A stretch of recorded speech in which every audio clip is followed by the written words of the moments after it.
this isn't just another historic stop. It's a history clash with current times. Perfect example of when we don't plan anything. Yeah. And then I bend it up. I don't want to cut it off. But we know what was. In April of 1776. We out. That building was just creepy. Follow the road into the sky. Never let adventures pass you by. Be free and follow your crazy dreams. We're living our vision in the RV. Come ride with us and you'll be free. Another Cracker Barrel sunrise. Cracker Barrel sunrise.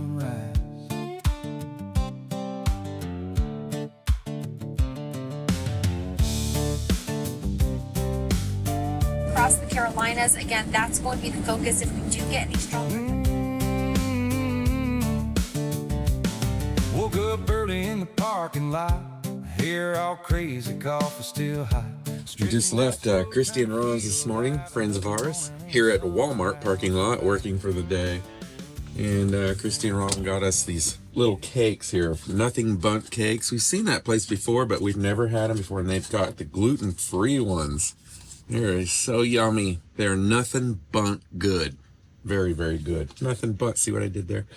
And, oh yeah, and your... My coconut cream pie that I can still dive into. Oh my. Thank you guys. That was really, That was really very nice. Yeah. Having our quick lunch. Had a meat and cheese. Michelle had a salad she ate from Buc-ee's that she got the other day. And Now I'm going to have these sweets. You know, justification. justification, yeah. Salad goes with sweets. Just life on the road in this sweet ride. Another wild morning with the views really wide. Nothing says adventure like a Cracker Barrel sunrise. Yeah, like a Cracker Barrel sunrise. It is supper time, and we're going to try a place called Ralph's. I don't know that was necessarily the wisest choice to call it. Yeah. Go somewhere and eat. Where'd you eat? Ralph's. Pretty darn good buffet. Yeah, it was. Good home cooking. Was it $15.99? I don't even remember. I thought it was $15.50 a person. Something like that. Pretty decent price for Yeah. a buffet. Good buffet. Good selections. The sweet potatoes were amazing. Oh my gosh. The fried chicken. Cruise, it's a Cracker Barrel sunrise. Starting up again. Does it feel weird to come back to some of these places when we haven't been here for a few years? It's not raining. It was a pretty that's right. chilly, rainy experience. On the road in this sweet ride. Another wild morning with the views really wide. Nothing says adventure like a Cracker Barrel. This is called the Lindsay. It's supposed to taste like a cinnamon roll. Uh-oh. They need one that tastes like a coconut cream pie, don't they? That's sweet. Glad to be alive.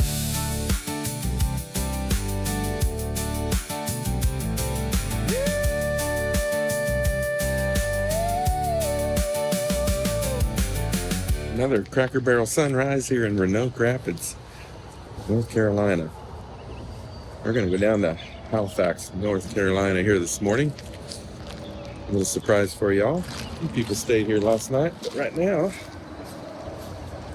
we're going to go in and get some breakfast.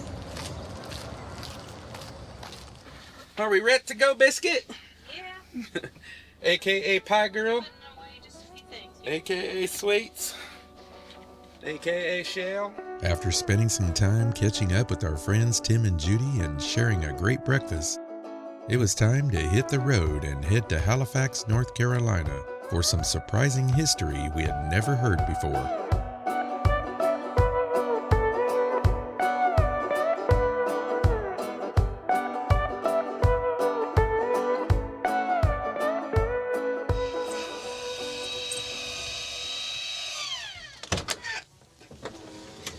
I think we're parked somewhere like right in here. Oh, right there where that P is. Y'all have a blessed one. Thank You too. I can't do anything that baby has today. Say that one more time. So this weekend is the 250th anniversary of the Halifax Resolves. And where are we? In Halifax? Historic Halifax, North Why, did I Carolina. say something different? You didn't say it at the beginning. They already knew. Right there, see? Halifax, North Carolina. Why am I talking Southern? Oh my gosh, we're back in time. There was a time before July 4, 1776, before the Declaration of Independence, when the idea of breaking away from Britain was still unclear, even dangerous. The American colonies were divided. Some wanted change. Others feared what independence might bring. But here, in a small town along the Roanoke River, something shifted. Can you go upstairs? Yes, yes, please. In April of 1776, delegates from across North Carolina gathered in Halifax. Tensions had been building for months. Clashes with British forces were no longer isolated incidents. They were becoming a pattern. And the question was no longer if things would change, but how far they were willing to go. On April 12, 1776, they made a decision that would echo through history.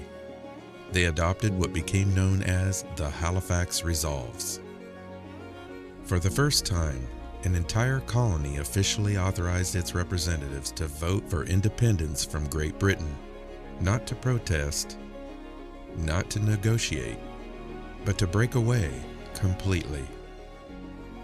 This was more than just words on paper. It was a turning point, a bold step that gave North Carolina's delegates the authority to stand before the Continental Congress and support independence when the time came.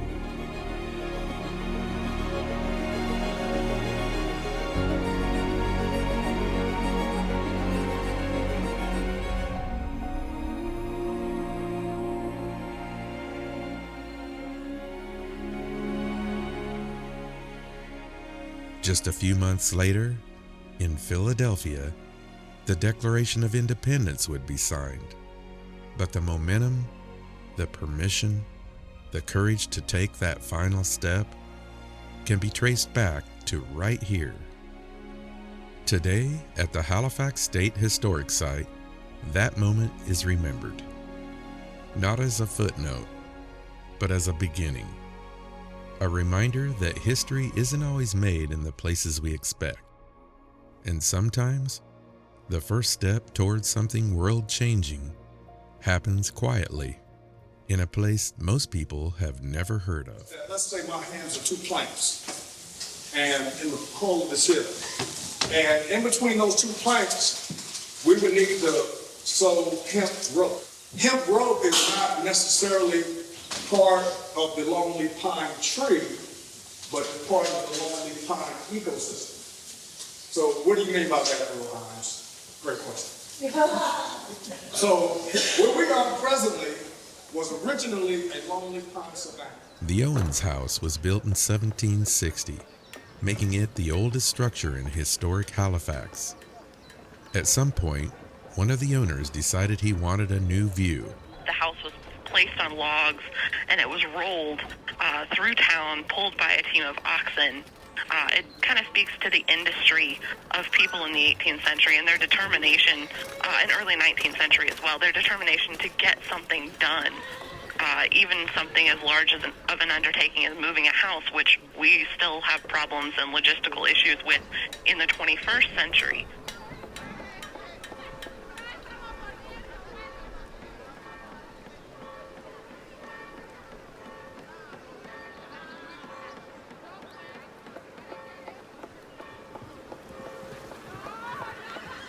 This is like a whole reenactment. I saw a lady dressed up going in that little cabin.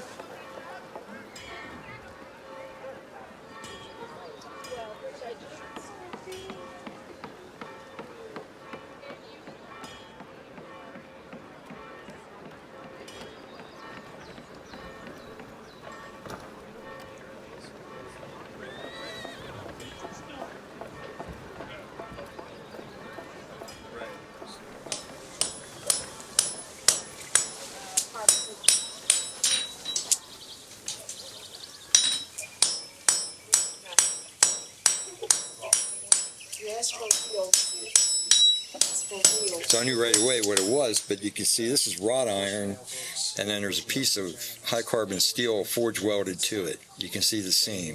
And what's it used for again? For actually, all it does is hold this while I make the nail flat. Oh, okay. Oh, okay. So what you do, you draw it out and take a piece of nail rod, 1/4 inch, and I'll lay it on, get it hot and lay it on the far side of the anvil, hit it. Every time I hit it, I turn it back and forth, and that stretches it. Oh, okay. And I get to put a point on it. Then I come back to this side, decide how I want, how big a nail I want, and I'll do half face blows, meaning half the hammer's on and half is off the anvil, like this.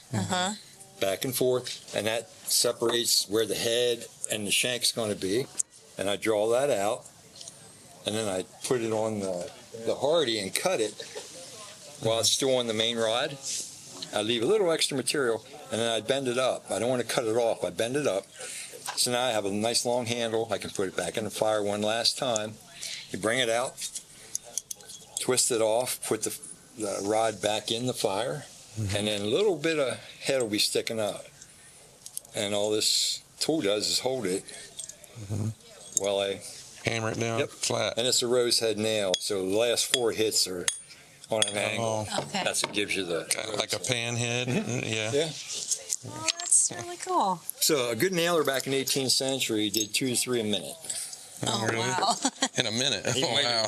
probably was a 13, 14-year-old kid, second year apprentice. That'd be pretty bad if you're out of your gourds, wouldn't it? Haven't had time to move into it. She's at her parents right now. How they used to cook? This is our little history book. Cakes, like cornbread, fritter cakes, and these are quail. These are getting ready to go in just a few minutes. And then we've got rabbits out there that are kind of like drying and getting ready to go in pretty soon as well. Please do not hesitate to ask any questions. They were really good. They are really good. So. How about it? She said these are the rabbits drying out. Oh, smokehouse. You can see the smoke coming from it. And they met for weeks, and they hammered out the Halifax Resolves, and they all adopted it. Now, the importance of the Halifax Resolves is that it was the first action by any colony in the entire United States, which wasn't really the United States at that time, to make a move or a vote for freedom. And the reasons they had contingencies, or they had concerns about Britain, why they wanted to break away and be free. And they, the provincial Congress gave their delegates to the Continental Congress up in Philadelphia the right to present the Halifax Resolves as North Carolina's stance for freedom, and encouraged the other colonies to also be for freedom. So because of that, it has given North Carolinians the legacy to be able to say we're first in freedom. We were the first action taken for freedom. And it's so important that it's on our state flag. On the top, you've got the Mecklenburg Resolves, and at the bottom, you've got the Halifax Resolve. And a lot of you already knew these things, didn't you?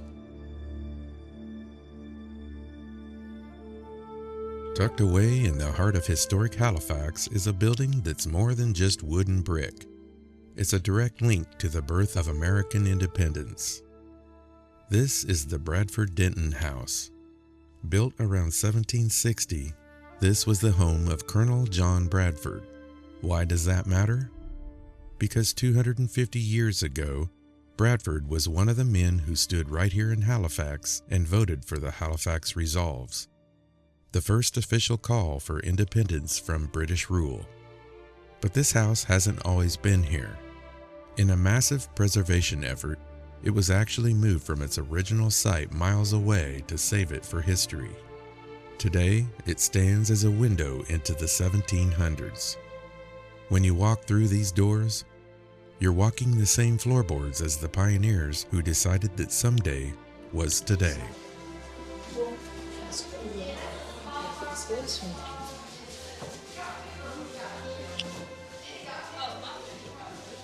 We're walking through building after building here in historic Halifax. And honestly, a camera just doesn't do it justice. From the home of the men who signed the Halifax Resolves to the original 18th century structures that have stood the test of time, there's just so much layers deep history packed into this 1 square mile. You can feel the weight of 250 years in the floorboards and see the craftsmanship in every hand-forged hinge. We could try to explain every single detail, but some things you just have to experience in person. If you want to stand exactly where the spark of the revolution was lit, you have to get to Halifax and see it for yourself. But there is one thing here today that you won't see any other time. We're heading into the Halifax Visitor Center because for this 250th celebration, they've actually brought the original Halifax Resolves back home. This isn't a copy or a replica. This is the actual piece of paper from April 12, 1776, the very first official call for American independence. Seeing it in person is a heavy experience. Once this milestone celebration ends, the original goes back into the high security archives for protection. Being this close to the document that changed the world, it's a moment we'll never forget.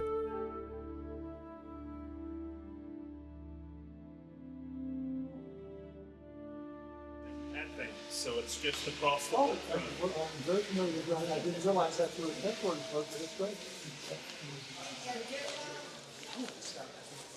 Had no idea that Halifax basically lit the fire to start the Declaration of Independence. This is Market Street here.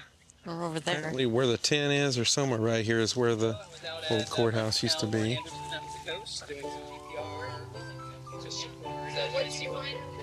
Some more colonial buildings. So we're going to give that information to Professor at UNC Wilmington. She's going to have a field tour this summer. We wanted to get her digging in the right spot. So, yeah.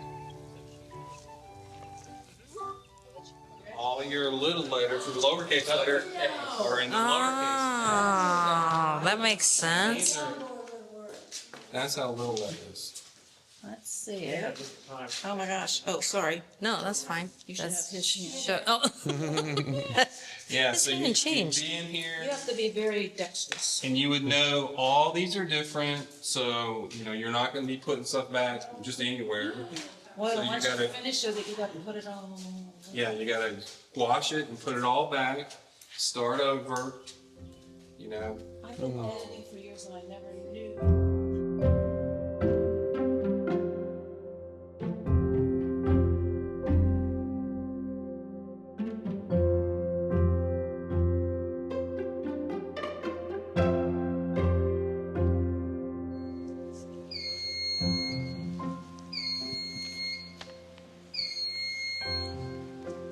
Well, that's all dark. Like you're not even supposed to be in here yet. We out. That building was just creepy. Nobody in there. Alarm going off. And really dark cubby holes everywhere. We're out.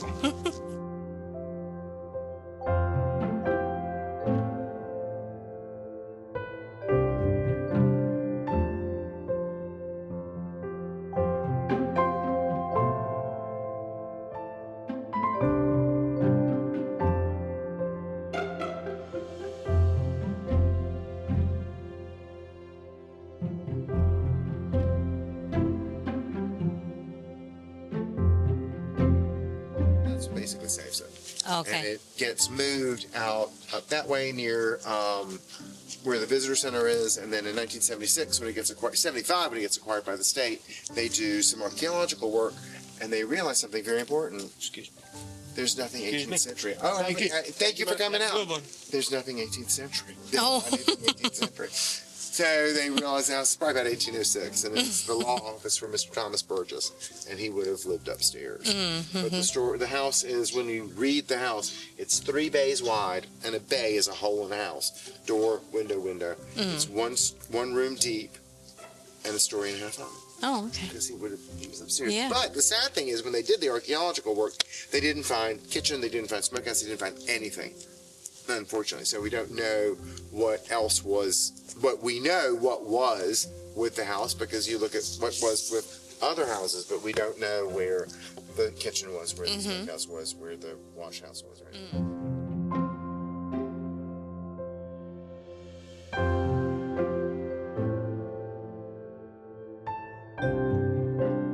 You mean they had cell phones back then? That's a history clash with current times. Why did we not know about this when we were in high school? We could have had a cell phone. Right. Could have been texting each other. We might have started dating earlier. I wonder if they were wooden.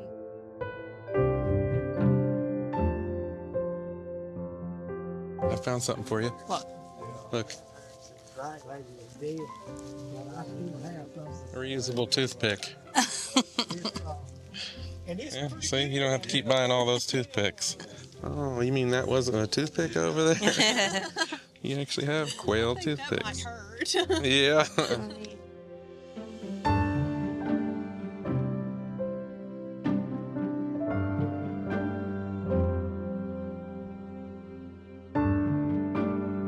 Let me show y'all what kind of tricks my wife plays on me. She takes pictures on widescreen, puts me on the edge, and makes me look like a darn vulture.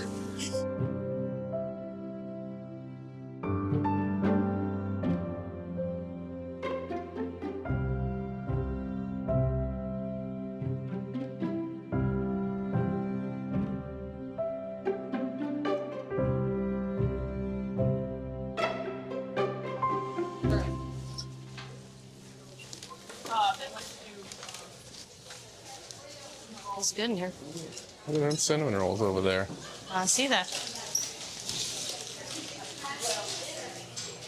Do you see what I see? What they got here? Gluten-free. And do you want anything with that one?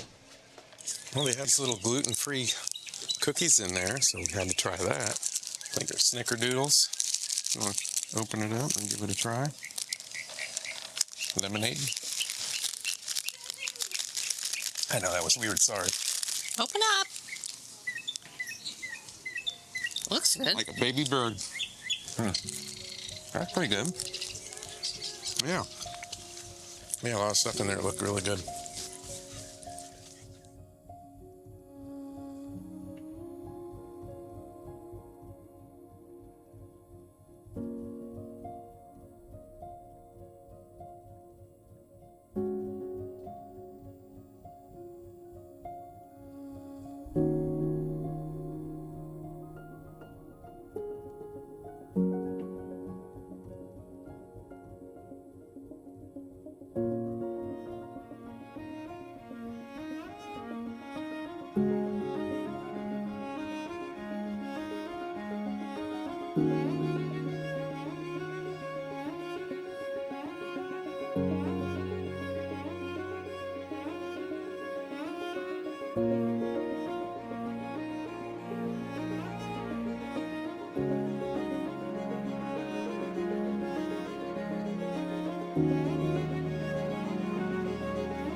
Wait, well, you're gonna fire a boom boom.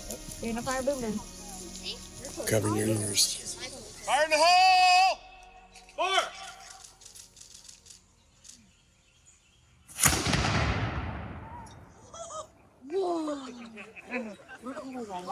Not sure if you knew, but you're no daisy.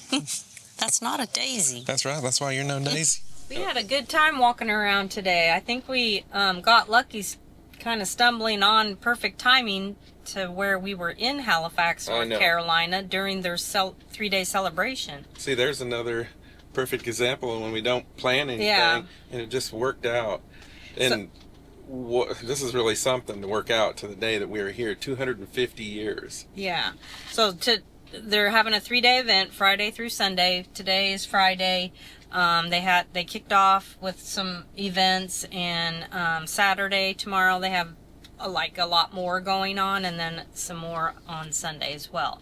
But the most important thing is the actual Halifax Resolves, the actual original documents from 1776 are here on loan from the National Archives. April 12, 1776, the delegates from North Carolina had approved the resolution that they drafted up, and they submitted it to Congress to free themselves independence from Britain. Mm-hmm. And that's what all got the other colonies, the other 12 colonies, to come together as well that year, and obviously in July of 1776. Yeah. And they did the Declaration of Independence. And now we celebrate Independence Day, all because of that. Mm-hmm. And I am on RV Trip Wizard, trying to find our next stop, because that's kind of how we roll sometimes. We know where we have to be next week, but we've got a few days here, and we've got to find some things to do, to film, things to show you guys. I think we found something that we will, since it's later in the day right now, we'll go there and spend the night, and then go film it tomorrow. It looks like it's really cool. Mm-hmm.